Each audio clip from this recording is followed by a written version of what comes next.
ကြာတာပရိသားသမီးကိုချစ်သူတော်ထားမိပြီလား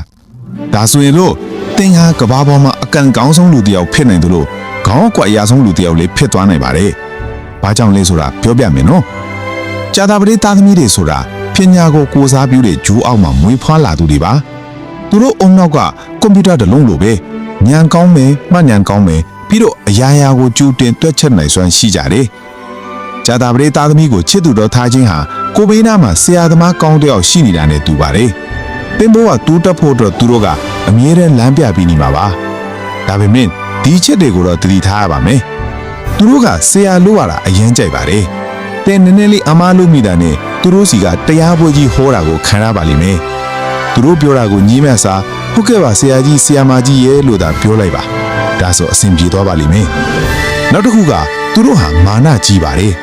သူတို့တိတ်ခါကိုထိပါလိုက်ဘယ်တော့မှတီးမခံတတ်ကြပါဘူးသူတို့ရှိမှလူလေလွတ်ဖို့မကြိုးစားပါနဲ့သူတို့ကတင်းတဲ့ခြေလန်း30လန်းလောက်အမြဲကြိုမိနေသူတွေပါဒါပေမဲ့စိတ်ချပါကြာသပတေးသားသမီးတွေဟာသူတို့ချစ်သူအပေါ်မှာအယံသစ္စာရှိပြီးတီးကြည့်ကြပါတယ်သူတို့ကတင့်ကိုရင်ခွင်ထဲထည့်ပြီးကာကွယ်ထားရုံတည်းမကဘူးတင်းဘဝတစ်ခုလုံးမြင်မာတိုးတက်လာအောင်ဆွဲတင်ပေးမိသူတွေပါကဲတင်ပေးနာမှာတော့ဆရာလို့ရတာကြိုက်တဲ့ကြာသပတေးကြွက်ကလေးတကောင်ရှိနေပြီလားရှိနေရင် mention ခေါ်ပြီးချစ်ကြောင်းပြောလိုက်ကြအောင်နော်ဒီလိုစိတ်ဝင်စားစရာဗီဒီယိုလေးတွေနေတိုင်းတင်ပေးမိလို့ကျွန်တော်အကောင့်ကို follow လုပ်ထားဖို့လည်းမမေ့နေအောင်နော်